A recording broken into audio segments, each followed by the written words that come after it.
अस्सलाम वालेकुम। अल्लाह ताला के रास्ते पर खुशकिस्मती से चल पड़े हो तो तेज़ भागो। तेज़ भागना अगर किसी वजह से मुश्किल है तो आहिस्ता भाग लो।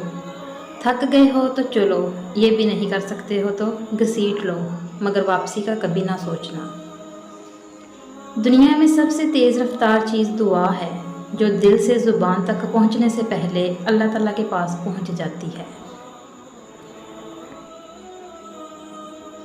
जिन लोगों ने अल्लाह को छोड़कर दूसरों को अपना मददगार बना रखा है, उनकी मिसाल मकड़ी जैसी है। वो भी एक घर बनाती है और सबसे कमज़ोर घर मकड़ी का ही होता है। काश ये लोग जानते।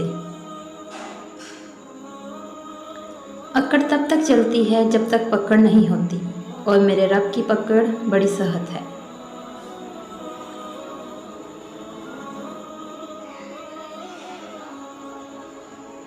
जब अल्लाह तुम्हें किनारे पर लाकर खड़ा कर दे तो उस पर काम यकीन रखो, क्योंकि दो चीज़ें हो सकती हैं, या तो तुम्हें थाम लेगा या तुम्हें उड़ना सिखा देगा।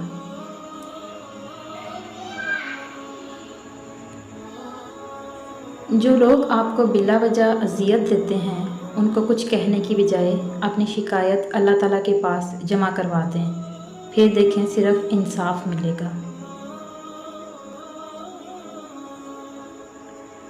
जब हम फ़ानी मोहब्बतों के पीछे भागकर खाली हाथ रह जाते हैं तो तब याद आता है बस खुदा और उसकी मोहब्बत ही सच्ची है।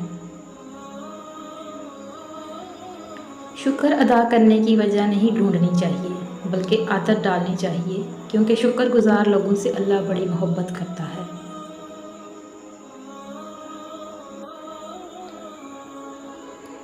अगर तुम अल्लाह के यहाँ अपनी हैसियत जानना चाहते हो तो ये देखो उसने तुम्हें किस काम में लगा रखा है।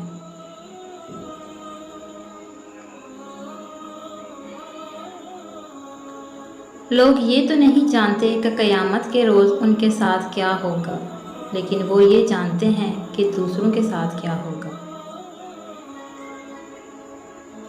मेरी औकात सिर्फ एक सफ़ेद चादर, जिसे खुद ओढ़ने की ताकत भी ना रहेगी।